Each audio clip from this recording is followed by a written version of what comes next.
Maqaan koo Dammaa Irkoon jedhama. Lafa kanatti wanti Waaqayyo naaf oolee waan guddaadha. Dursee galanni Waaqayyoof haa ta'u. Ni guddaa ta'ee lafa kanatti waan guddaa naaf ta'e maqaa isaa bara baraan kan eebbifame haa ta'u. Daa'ima kana na jalaa dhukkubee baay'ee madooftee fuulli ishii nooksisaa hakimii baay'een geeche naaf fayyuu hin dandeenye guyyaa tokko dhufee asitti raajinnaa kadhatanii torbee lamaan booda dhugaa baataa fayyinni siif ta'anaan jedhame. Umni dhukkuba kana maqaa gooftaa Yesuus Kiristoosin ammaa kaasee irraa hadiqamu. Torbee lamaan fixu fidee dhufta. Yesuus geetaa no. Meerqa keessa kutaate Waaqayyoon galateeffadha. Galanni isaaf haa ta'u. Hakimii yeroo baay'een geeche garuu fayyina fiduu hin dandeenye. Gaafa bariisaa hakimii gaafa hin geechuu fayyinni guddaan naaf ta'eera. Haleluuyaa. Waaqayyo fayyisaadha. Waan guddaatu naaf ta'e dhugaa amma salphaa fakkaata garuu Waaqayyo lafa kanatti dinqii guddaa naaf godheera. Dinqiidha Waaqayyo. Fayyinni guddaan ta'e daa'imni koo bilisaa hidhaan koo hiikamee bilisa ba'eera. Gooftaan maqaa isaa eebbifamu Waaqayyoon naa galateeffadha. Waaqayyoof galanni. Waan ati amma dubbattu keessaati daa'imni kee jeemee kan dhukkubsate.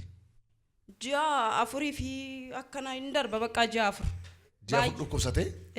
Fuulli isaa kun maal ture? Akkam ture? Fuulli kuni baay'ee madaa'e. Madaa ture. Madaadha inooksisa. Baay'ee of hooqxii nagaan argattu hin daffisa. Bakka hakimii baay'een geeche hakimii on geeche alaarjii kidheedhanii qoricha hin kennanii hakimii ji'a hin ta'a bakka. Iddoo jaalatteetta. Iddoo ji'a dhaqee gaafa kana. Iddoo jaalataa amma itti yaaltaa fuulli madaa'ee jira hin fayyu. Hin fayyu itti dabala malee. Ji'a afur irra ture. Oduman deemuni qoricha Habashaas hundumaa geechee homaa gochuu hin dandeenye. Isa booddee dhufte? Isa booddee torbee sadeen irraa as dhufe torbee lamaan booda bakka dhuga baatiif dhaabattaa fayyinni siif taanaan jedhame. Torbee lamaan fixu fidee dhufta. Yesuus geetaa no. Meerqa keessa kutaate Waaqayyoon galateeffadha. Galanni isaaf haa ta'u. Saniin booda bariisaa sana hakimii Usmaan geeche. Ilaalchisuu dhatte. Dhaqee nan geesse guyyaa kamisaan geeche roobii kadhachiise. Sanaan booda guyyaa kamisaa geeche galgala qorichatti godhee jimaata xiqqoo jijjiirama qaba. Torbee tokko san keessatti fayyina guddaatu ta'e. Torbee lamaan irraa dhuga baatii qabadhee dhufe. Torbee lamatti dhufta siin jedhamee ture. Naan jedhamee ture garuu fayyina guddaatu ta'e nacaadha guyyaan dhufu sanaayyuu jechuudha.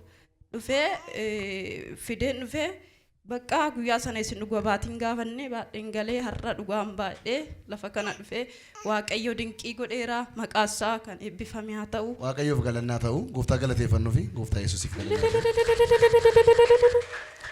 Fuulli mucaa kanaa amma akka agartan kun fuulli daa'ima kanaa hin mul'atu.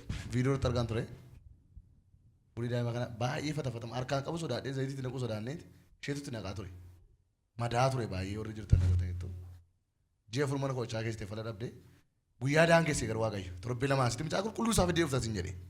Waaqayyootu daa'ima ishee irraatii hafuura abaarsaa kana daa'ima kana tortorsuu alarjikii fakkeessee qaama daa'ima kanaa fixu kan deemee kana zayitii lafa kana gaafatti nannee Waaqayyoon kadhannee kaanuu kaasee garuu irraa dhaabbatee Waaqayyo hojii isaa mul'iseera.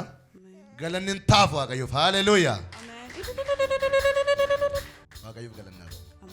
Waaqayyoon galateeffadhaa fi eebbifami.